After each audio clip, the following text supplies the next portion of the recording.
Always wondering after a few days' absence, as you may think of it, if we will be able to get back on the bicycle in such a smooth way, as if we don't know, aren't in constant contact of when you will be available to record our transmissions.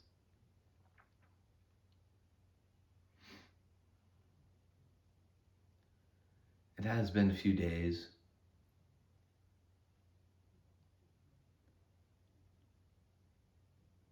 We appreciate Saul making time out of his busy schedule to let us pontificate on matters he has no idea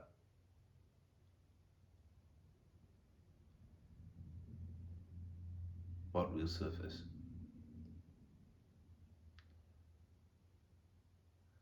He had an idea this morning at work as to if we will comment on it.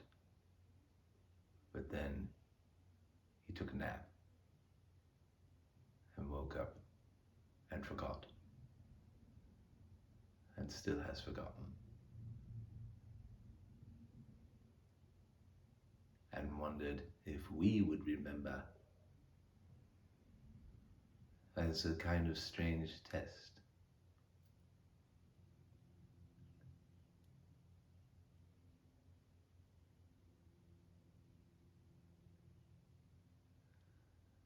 He just commented after we said it would be a rosy transmission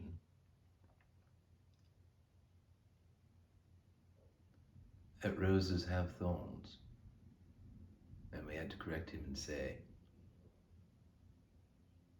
rose bushes have thorns.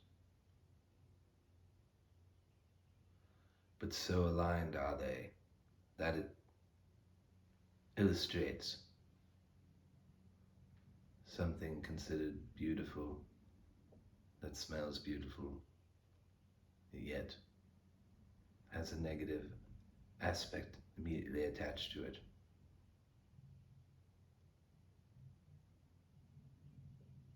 It's how the human mind works in most situations. Good news received must be followed by bad news. Good feelings of maybe having a good day or week. Well, what's coming next? And true, there are tests thrown before you, tests you have signed up for.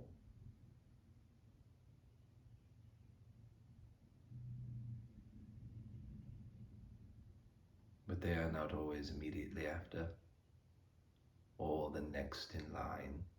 You never know if you will have 2 good days and then a bad day, 3 good days, 4, and then a bad day, or inverted, 4 bad days and then a good day.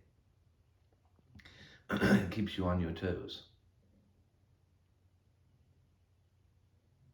It would not be a good day if you did not have something to put it up against. Of course, the baseline feeling, which is boring and overlooked, as that you are alive in physical form. until you aren't. Believe us, it is still very special and wonderful, and certainly not boring, to be in physical form. And yet, many of you do not start off your days or waking hours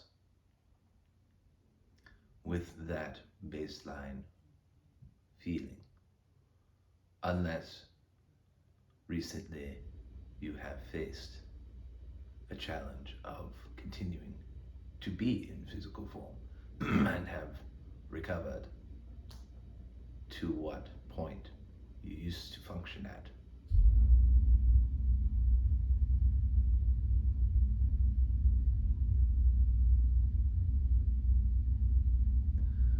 But we digress. He is trying to now search. He knows which point in the day, the work day, he had come up with the idea of maybe the question of the day or the theme of the transmission.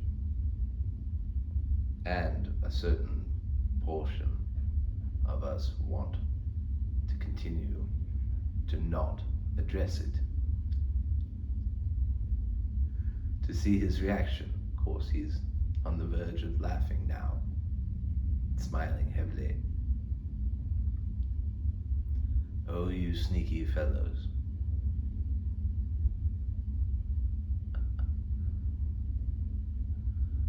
And as a keeping him in the dark about whether there is a separate set of entities or if he is coming up with these monologues on his own. He's trying desperately to peek behind the curtain. What is it? What is it? I forgot. You're blocking me. You want me to not know. It is a lot of fun, we must admit.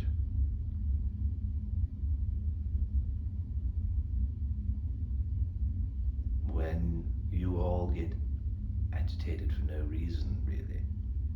When you don't let it flow. When you decide that you have forgotten something. When you don't ask for assistance. Believe us, we are not offended. It's more dumbfounded. You all have the ability to reach out and seek assistance from us.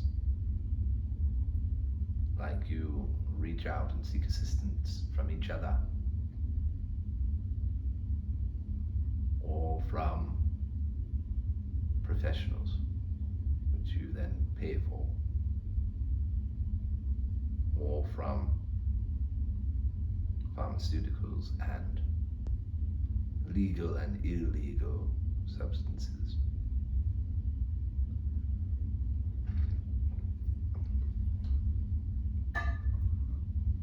We assure you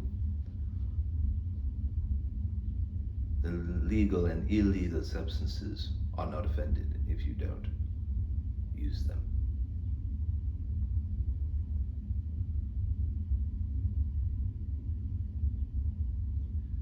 And now he has maybe gotten the idea, not of the question posed hours ago, but that in the recording, when he remembers what the question will be, you will find it has already been answered.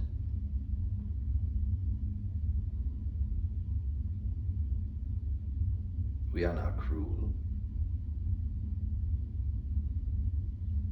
You can only take joy from watching someone flounder if you know they have the potential to reach the answer on their own.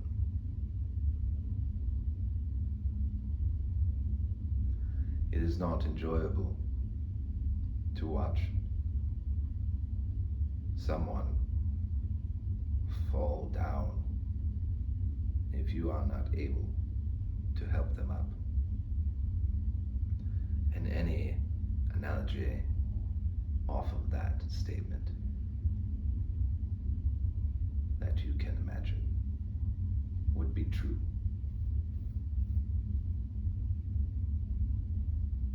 Still, if you are having a hard time today imagining your neighbor is working on his automobile and he does something that seems incredibly stupid, like setting it on fire accidentally. You might laugh, but first you would make sure that they are not injured, and then you may help them extinguish the fire.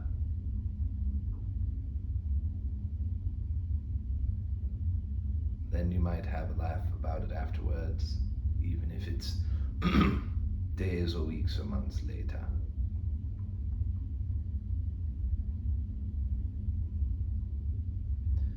But if you can't help, then it becomes a tragedy. And then most of you would feel awful.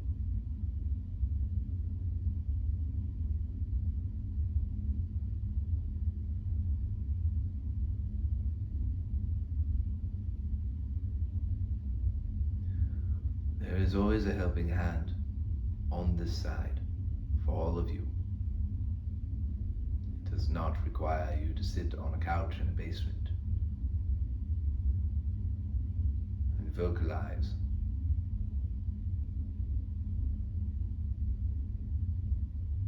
Intuition, dream work,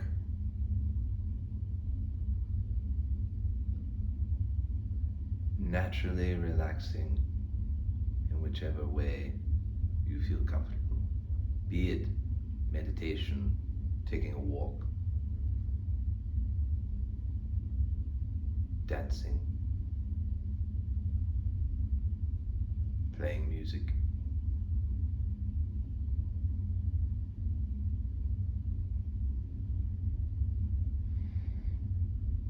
We are always here, available to assist.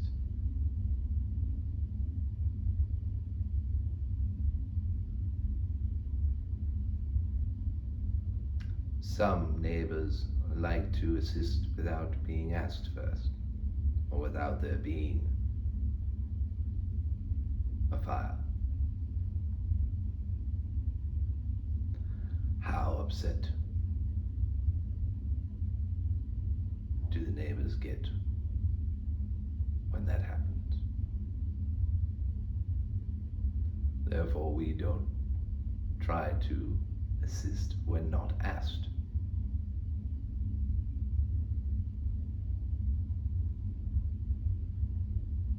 And then you may run into a challenge for which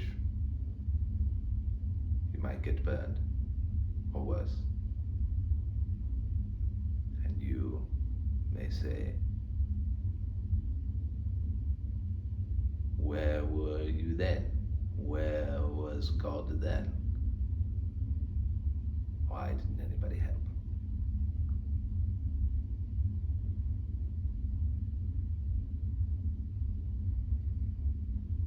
It may not have ever occurred to you to ask. Therefore, opening up the channel, if we might use a pun, of being open to receiving help, of being comfortable with it.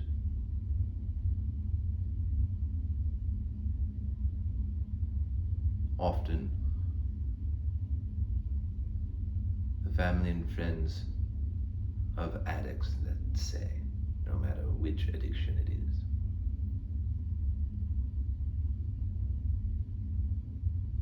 will say, the addict will not change until they realize they need help and ask for it.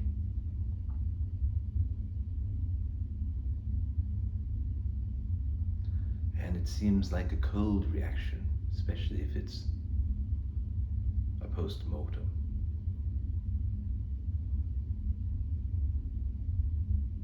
And we have commented on addiction before.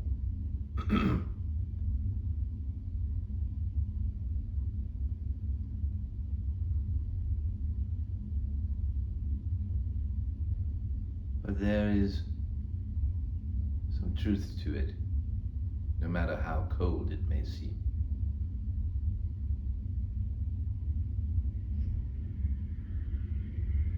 There is all the assistance in the world and beyond your world, waiting to help you.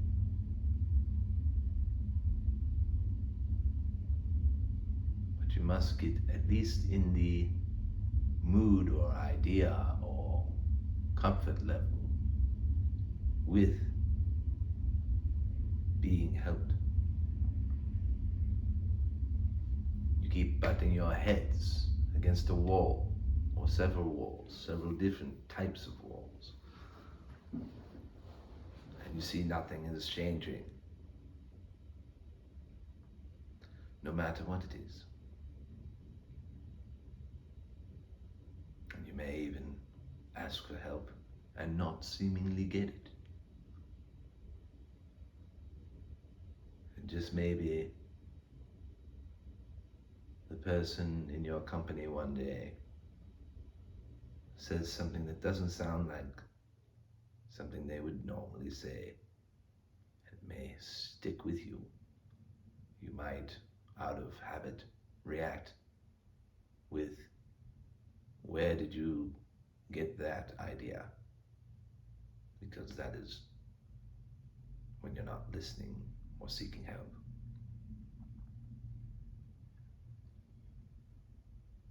It's your automatic response.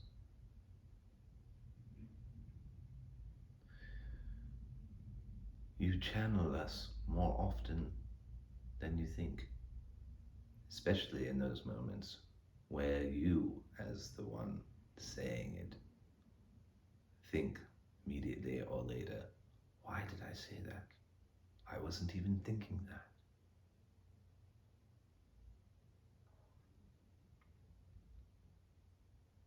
You can be assured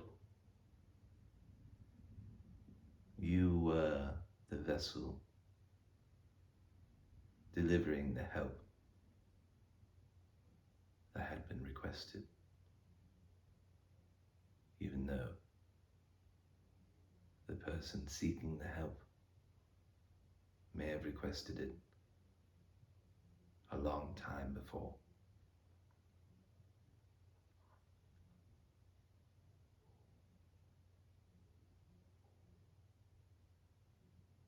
Sometimes the assistance is so blatant on our part, it cannot be ignored.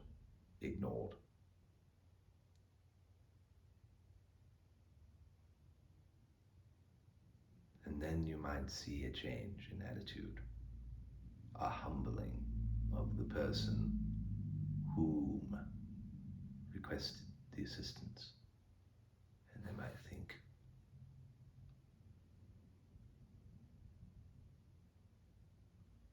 I should investigate this. What have I been missing? Who am I? What is out there? Should I start going to church?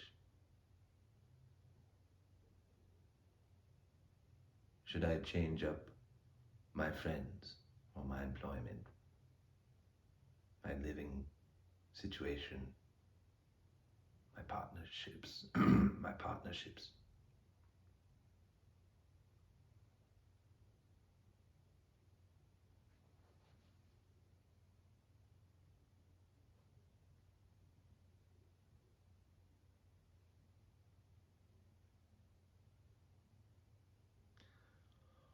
We are here for you, And we will be there for you, and we have been here for you. Whether you like that idea or not, or believe in this transmission and all of the transmissions or not.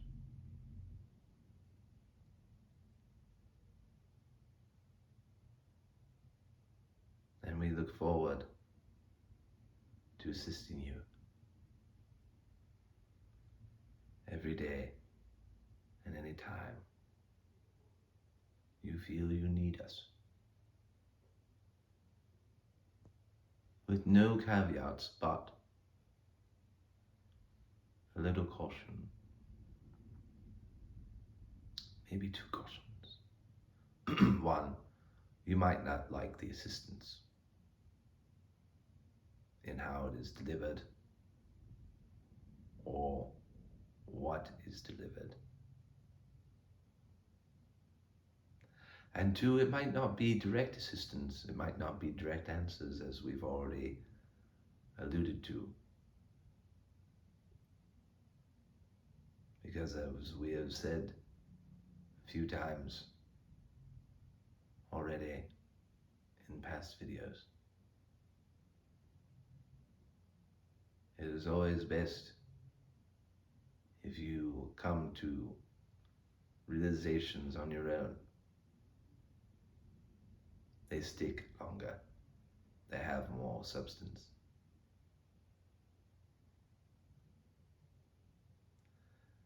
And then you can move on from that perceived problem to the next one.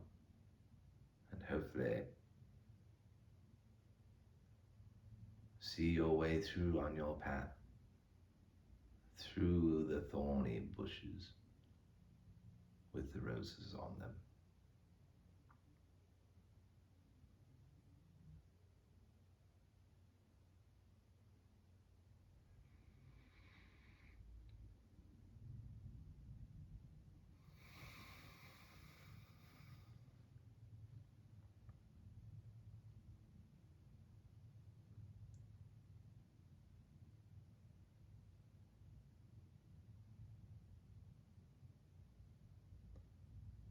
I love these sessions.